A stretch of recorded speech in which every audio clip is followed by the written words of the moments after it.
आप सभी भाई बहनों का आध्यात्मिक ज्ञानात्मक चैनल की ब्रह्म मुहूर्त उपदेश कक्षा में एक बार फिर स्वागत है। आज की चर्चा का विषय है अनुकूल प्रतिकूल परिस्थितियों पर प्रतिक्रिया। देखिए, प्रतिक्रिया का अभिप्राय होता है कि हम कोई भी स्थिति विशेष पर आपका क्या रिएक्शन है, आपका क्या एक रिस्पॉन्स है। उसी को ही आप क्रिया कहो, प्रतिक्रिया कहो, या उसको आप अपना एक कर्म कहो। विभिन्न स्थितियां देखिए आपके हमारे जीवन में बनती रहती हैं, क्योंकि हमारा देखिए आध्यात्मिक ज्ञानात्मक चैनल है। इस आध्यात्मिक ज्ञानात्मक चैनल पर पिछले लगभग 3.25 वर्षों से हम प्रतिदिन ही ब्रह्म मुहूर्त उपदेश में एक वीडियो बनाते आए हैं। और अब पिछले 6-7 महीने से तो हम देखिए शाम को भी संध्या बेला ज्ञान कक्षा में एक वीडियो प्रसारित करते हैं। लेकिन ये सभी वीडियो ही केवल और केवल ब्रह्म मुहूर्त में ही परमात्मा के आशीर्वाद से बनाई जाती है। और इनको देखिए हम अलग अलग विषयों के साथ जो आपके हमारे जीवन में चल रहे होते हैं। देखिए, वर्तमान समय कलयुग चल रहा है। अब कलयुग में विभिन्न प्रकार की स्थितियां आती रहती हैं। अक्सर ऐसा माना जाता है कि जैसे जैसे देखिए युगों में एक ह्रास्य होता है। ह्रास्य का अभिप्राय देखिए, आरंभिक स्थिति में सतयुग होता है, फिर त्रेता युग होता है, फिर द्वापर युग, फिर अंतिम युग ये कलयुग कहा जाता है। ह्रास्य का अभिप्राय देखिए धर्म से है। सतयुग में धर्म का बोलबाला रहता है। जैसे जैसे सतयुग का एक अंत आना आरंभ होता है तो त्रेता युग का आरंभ होता है। अंत आते आते कुछ धर्म में ह्रास्य हो जाता है। इसी तरह त्रेता युग के अंत आते आते धर्म में कुछ और अधिक ह्रास्य हो जाता है, क्योंकि चार पुरुषार्थ के धर्म अर्थ काम मोक्ष। देखिए, मोक्ष तो आपके हमारे जीवन का एक लक्ष्य है, क्योंकि जन्म मरण के बंधन से छूट जाना ही एक मोक्ष की स्थिति है। मोक्ष का अर्थ देखिए मोह की स्थिति से जब हम अलग हो जाते हैं।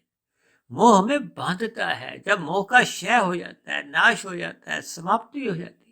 ये पदार्थों के प्रति मोह को हो, संसारी आकर्षणों के प्रति मोह को हो, परिवार के सदस्यों के प्रति हमारी जो एक मोह ममता होती है, देखिए इनको आपने कहीं अन्य अर्थों में नहीं लेना। देखिए, इनके आपने सैद्धांतिक अर्थ समझने, ताकि आपके हमारे जीवन में ये देखिए अनुकूल और प्रतिकूल परिस्थितियां तो आती ही रहती है। भले ही शास्त्रों में तो यहाँ तक भी कहा गया है कि देखिए ये कलयुग में प्रतिकूल परिस्थितियां अधिक आती है। वो अलग बात है कि देखिए किसी व्यक्ति विशेष के लिए अनुकूल परिस्थितियां अधिक आती हैं। अनुकूल परिस्थितियों को सुखों से जोड़ा जाता है, प्रतिकूल परिस्थितियों को एक दुखों से जोड़ा जाता है। इसीलिए तो हमने देखिए अनुकूल शब्द को हमने सफेद रंग से दर्शाया है, प्रतिकूल को हमने काले रंग से दर्शाया।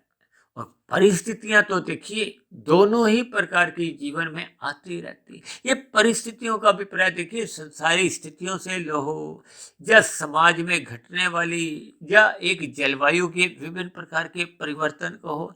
क्योंकि शास्त्रों में ये भी कहा गया है कि आपके हमारे जीवन में अपने किए गए कर्मों के तो परिणाम अनुकूल प्रतिकूल आते ही हैं, लेकिन समाज में अन्य मनुष्य भी रहते हैं। अन्य मनुष्यों को भी कर्म करने की एक स्वतंत्रता है। अब जो मनुष्य अपनी स्वतंत्रता का दुरुपयोग करता है तो वो पाप कर्म करता है। अब पाप कर्म करने पे उसका व्यक्तिगत कर्माशय तो बढ़ता ही है। उसको एक समय विशेष के बाद तो किए गए पाप कर्म का कर्मफल सिद्धांत के अनुसार दुख भोगना ही होगा। लेकिन वर्तमान समय में उनके द्वारा किए गए पाप कर्मों से कहो, यानी कि उनके द्वारा किए गए गलत कार्यों के परिणाम में आपको में भी दुख मिलते हैं। अक्सर देखिए मैं इस बात पे भी जोर देकर कहता हूं कि एक समाज में ही नहीं, एक गली मोहल्ले में ही नहीं, आपके हमारे परिवार में भी देखिए 4-6 सदस्य हैं। सबके अलग अलग स्वभाव हैं। स्वभाव अलग अलग का अभिप्राय देखिए संस्कारों से होता है, कारण शरीर से होता है। क्योंकि आपके हमारे देखिए 3 शरीर है, स्थूल शरीर, सूक्ष्म शरीर और कारण शरीर। स्थूल शरीर के स्तर पर तो देखिए आपको में कहीं भी जो प्रतिक्रिया एक धर्मानुसार करनी होती है, अपनी अपनी जिम्मेदारियों को निभाना होता है। क्योंकि समाज में जो एक दूसरे के प्रति का जो एक व्यवहार है, वो तो देखिए स्थूल शरीर के स्तर पर ही होता है। अब स्थूल शरीर के स्तर पर आपके मारे जो एक रिएक्शन होता है, ये प्रतिक्रिया का अभिप्राय देखिए उस रिएक्शन से ही है, उसका रिस्पॉन्स से भी है। अब कभी कभी देखिए परिवार के दो सदस्यों में तो दूर की बात है, पति पत्नी में भी देखिए कितनी ही बातों पे मन मुटाव हो जाता है। तो ये प्रतिक्रिया होती है। अब जब एक मनुष्य देखिए तामसी स्वभाव का है, दूसरा यदि राजसी स्वभाव का है, तो अक्सर ये नोक झोंक या प्रतिक्रिया में मन मुटाव आ जाते हैं।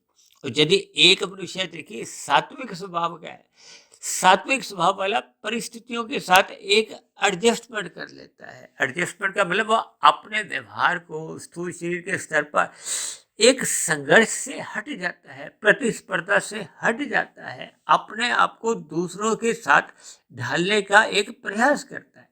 इसलिए तो देखिए हमने प्रतिक्रिया को सफेद रंग से दर्शाया, क्योंकि प्रकृति के तो देखिए 3 गुण हैं, तमोगुण, रजोगुण और सतोगुण। तमोगुण से 10 गुना अच्छा रजोगुण कहा जाता है, रजोगुण से 10 गुना अच्छा सतोगुण कहा जाता है, और सतोगुण से भी 10 गुना अच्छा हम अपनी चर्चाओं में विशुद्ध सतोगुण यानी कि उस परमात्मा से जोड़ते हैं, आत्मा से जोड़ते हैं, जो एक अपने आप में शुद्ध सत्ता है। ये माया को तो देखिए अशुद्ध कहा जाता है। वो अलग बात है कि ये अशुद्धता देखिए तमोगुण के स्तर पर अधिक देखी जाती है, रजोगुण के स्तर पर थोड़ी कम देखी जाती है, और सतोगुण के स्तर पर ये अशुद्धता और कम हो जाती है।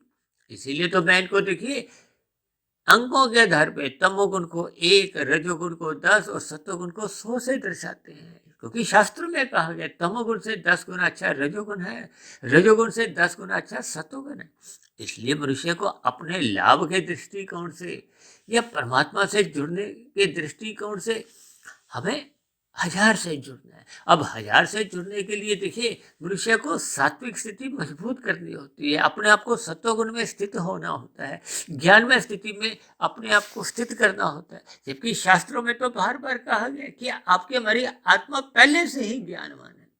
अब जब हम कहते हैं कि ये तामसी स्वभाव का है, ये राजसी स्वभाव का है, ये सात्विक स्वभाव का है, तो इसका अभिप्राय क्या है कि अनादि काल से आपके हमारे देखिए ये कोई प्रथम जन्म तो है नहीं मनुष्य जो नहीं, हम सभी भाई बहन अपने इस मिले हुए जन्म में एक प्रारब्ध लेके आते हैं, अपने पहले के बने हुए कार्य शरीर में कुछ संस्कार लेके आते हैं।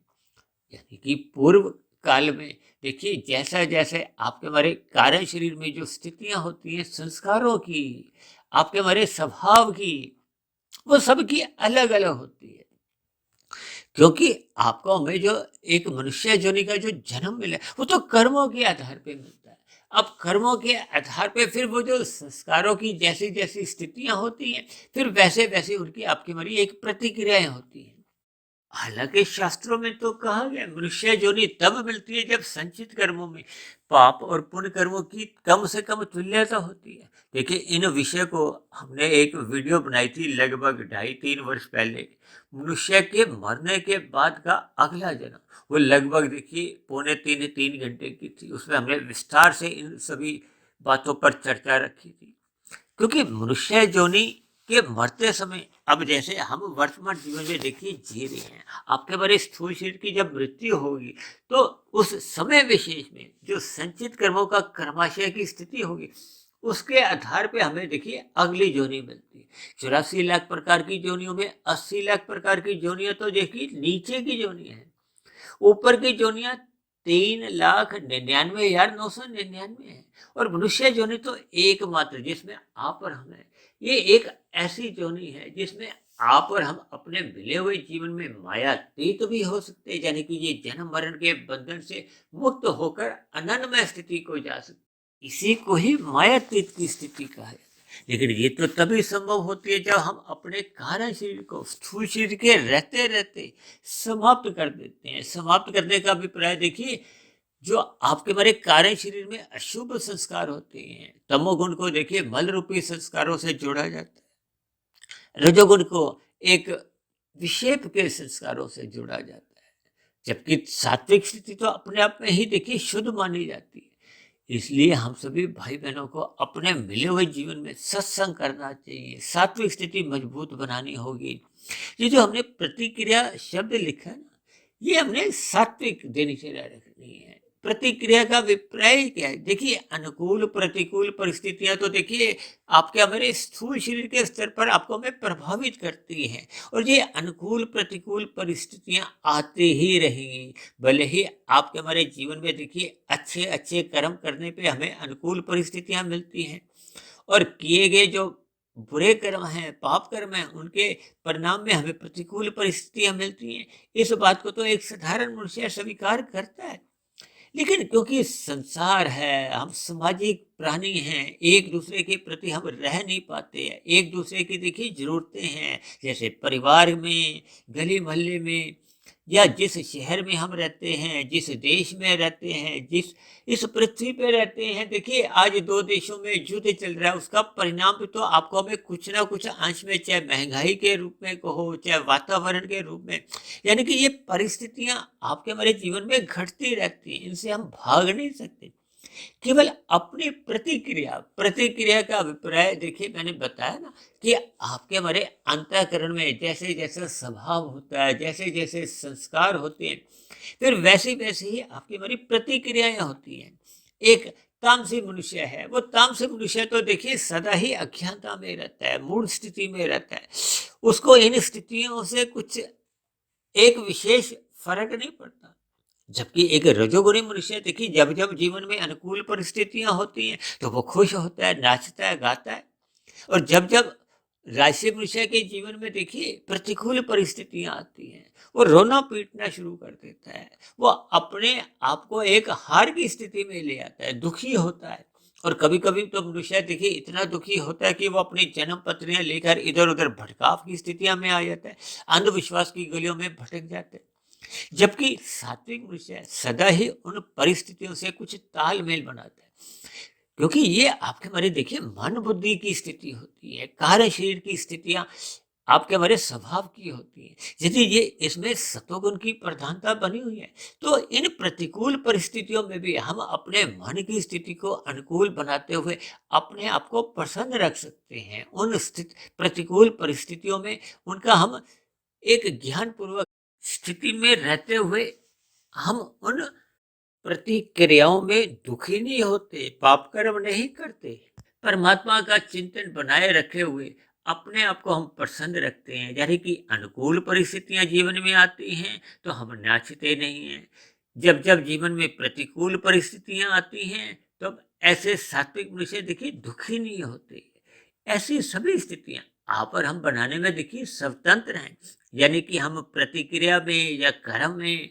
और जब जब मनुष्य देखिए निष्काम भाव से कर्म करता है, जिसका भगवान श्री कृष्ण ने गीता में अर्जुन के माध्यम से आपको हमें बार बार एक ही उपदेश दिया कि आप अपने कर्तव्य कर्मों का पालन करो। कर्तव्य कर्मों का पालन करने का अभिप्राय देखिए एक विशेष स्थिति से लिया जाता है कि हमें ज्ञान पूर्वक उस स्थिति विशेष में हमें अपना एक कर्तव्य कर्म या अपनी एक जिम्मेदारी निभानी होती है। उस कर्म विशेष को हमने करना होता है, चाहे परिवार के स्तर पर हो, चाहे गली मोहल्ले के स्तर पर हो, या एक देश के नागरिक के स्तर पर हो, या एक ब्रह्मांड के स्तर पर, यानी कि अपने प्रकृति के प्रति जो आपके हमारे एक दायित्व हैं उनको निभाना होता है। देखिए, इन सभी स्थितियों पर मनुष्य वही ज्ञान पूर्वक एक प्रतिक्रिया सकारात्मक रूप से कर पाता है जिसका परमात्मा से एक संबंध होता है। उसकी आत्मा तमोगुण रूपी मल से या रजोगुणी रूपी विक्षेप से बाधित नहीं होती। जबकि एक तामसी मनुष्य या राजसी मनुष्य देखिए अपने जीवन की प्रतिक्रियाओं में अवेग में आ जाता है, बिना सोचे विचारे ही अपनी प्रतिक्रियाएं करता हुआ पाप कर्म कर जाता है। अब पाप कर्म करने से उसके जीवन में फिर भविष्य में फिर प्रतिकूल परिस्थितियां बनती हैं। तो मनुष्य देखिए ज्ञान के अभाव में या सत्संग के अभाव में, यानी कि सतोगुण की न्यूनता में, उसके जो अपने निर्णय होते हैं या प्रतिक्रियाएं होती हैं वो अनीतिगत कार्यों पर ही अधिक टिकी होती है। तब ऐसी स्थिति विशेष में देखिए उसका वर्तमान प्रतिकूल परिस्थितियों में भी एक पाप कर्मों का क्रमशः बढ़ने लगता है। जो उसके कारण शरीर में एक बिगाड़ ले आता है। क्योंकि कारण शरीर में आपके मारे किए गए जितने भी सकाम भाव से कर्म होते हैं उनका कर्मशय बनता है। उन किए गए कर्मों के द्वारा आपके मारे संस्कार बनते हैं, और संस्कार देखिए बनते भी मनुष्य योनि में हैं और बिगड़ते भी मनुष्य योनि में हैं। ये अन्य योनियों में जाकर देखिए सुधरते भी नहीं है और बिगड़ते भी नहीं है। जबकि कर्मों का देखिए जो पाप कर्मों का क्षय है वो नीचे की योनियों में जो 80 लाख प्रकार की योनियां हैं वहां जाने से आपका बड़ा केवल पाप कर्मों का कर्माशय घटता है। इसी तरह ऊपर की योनियों में पुण्य कर्मों का नाश होता है, लेकिन संस्कारों की स्थिति में वहां भी परिवर्तन नहीं आता। इसलिए तो देखिए कलयुग में ऐसा माना जाता है कि जन्म लेने वाली जो आत्माएं हैं वो पापात्मा स्थिति में अधिक होती हैं। पापात्मा का अभिप्राय क्या है कि जो नीचे की जो 80 लाख प्रकार की योनियां हैं उनसे उन्नति करते करते करते करते, यानी कि वो नीचे कब गई थी जब उनका पाप कर्मों का कर्माशय अधिक था, पुण्य कर्मों की न्यूनता थी। अब नीचे की योनियों में लाखों करोड़ों अरबों देखिए इसकी कोई गिनती नहीं है, क्योंकि मनुष्य योनि की प्राप्ति तो तभी होगी जब संचित कर्मों में पाप और पुण्य कर्मों की तुल्यता होती है। अब किसी की यदि नीचे की योनियों में देखिए जाने की स्थिति 80% पाप कर्म थे, 20% पुण्य कर्म थे। अब वो नीचे की योनियों में देखिए वो 80% का जो पाप कर्मों का कर्माशय घटते घटते लाखों करोड़ों अरबों खरबों कितने योनियों में भटकना होता है। देखिए इस पर अंदाजा लगाना भी कठिन हो जाता है। लेकिन जैसे जैसे वो 80% का पाप कर्मों का कर्माशय घटते घटते घटते घटते कितने ही युग बीत जाते हैं, वो घट घट के जब 20% पे आता है तो फिर पुनः मनुष्य योनि की प्राप्ति हो जाती है। अब लेकिन इस पर आपको हमें विचार करना होगा कि नीचे की योनियों में जब वो गया था जो अंतिम मनुष्य योनि में, तब उसकी स्थिति विशेष में 80% पाप कर्म थे। तब ऐसी स्थिति विशेष में उसके संस्कार जो कर्माशय के साथ साथ ही एक संबंध रखते हैं, वो भी तो बुरे संस्कार रहे होंगे। अब नीचे की जोनियों में देखिए कर्माशय तो घट घट के 20% आ गया, लेकिन वो जो संस्कारों की स्थिति है वो तो देखिए वैसे के वैसे 80% वो बुरे बने हुए हैं। अब ऐसी स्थिति विशेष में वो मनुष्य योनि की प्राप्ति में आकर देखिए विभिन्न प्रकार की एक पाप कर्म है पुण्य करने लगता है यदि वो सत्संग नहीं करता। जबकि शास्त्रों में तो कहा गया कि मनुष्य योनि पाकर आपको में सत्संग करते और रहना चाहिए, ब्रह्म मुहूर्त में उठना होगा, ताकि आपके हमारे जो पहले के बुरे संस्कार हैं उन पर फुल स्टॉप लगे, वो कमजोर हो, वो समाप्त हो और उनके स्थान पे शुभ संस्कार बने। यानी कि पहले के जो शुभ संस्कार बने हुए हैं उनमें और अधिक मजबूती आए, और जो पहले के बुरे संस्कार बने हुए थे उनमें एक ढिलाई आए, कमजोर आए, कमजोर आते आते वो दग्ध भी हो जाए। बस इतनी सी बात आपको हमें अपने जीवन में अपनानी है। यही आपके हमारे जीवन की एक प्रतिक्रिया होनी चाहिए। यानी कि आपके हमारे कारण शरीर में हमें सात्विक स्थिति मजबूत करनी है। तभी तो हम देखिए प्रतिदिन अपनी वीडियो के अंत में बार बार क्या कहते हैं कि अपना सतोगुण बढ़ाओ, अपना सतोगुण बढ़ाओ, सत्संग करो, ब्रह्म मुहूर्त में उठो। ये सभी स्थितियां देखिए आपके हमारे अंतःकरण की जैसी जैसी भी स्थितियां पहले के जन्मों की बनी हुई हैं उनमें हमें सुधार लाना चाहिए। अपने जीवन में देखिए अनुकूल और प्रतिकूल परिस्थितियों पर हमें एक सकारात्मक दृष्टिकोण रखते हुए अपनी प्रतिक्रियाओं में सात्विकता लानी होगी। हमें संघर्ष से बचना होगा, हमें मूर्खता की स्थिति में जाने से बचना होगा, और ये तभी संभव हो पाता है जब मनुष्य अपने मिले हुए जीवन में निरंतर श्रद्धा पूर्वक सत्संग करता है, ब्रह्म मुहूर्त में उठने का अभ्यास बना लेता है, रात को जल्दी सो जाता है। तब ऐसी स्थिति विशेष में तमोगुण की जो मोहनात्मक स्थितियों से भी मनुष्य बच जाता है, यानी कि रात को होने वाली हानि से बच जाता है, और सुबह जो लाभ लेना होता है उस लाभ को मनुष्य जब लेता जाता है तो उसके जीवन में एक सुधार आ जाता है। उसका फिर दिन में रजोगुण की जो एक नई स्थितियां होती हैं उसमें रजोगुण मर्यादा में रहता है, उसका संसार एक मर्यादा में रहता है। यानी कि स्थूल शरीर की आवश्यकताओं की पूर्ति के लिए ही उसका एक धार्मिक जीवन रहता है, धर्मानुसार उसका अर्थ और काम होता है। ये सभी स्थितियां आपको हमें देखिए आध्यात्मिक उन्नति की ओर ले जाती है, मोक्ष की दिशा की ओर ले जाती है।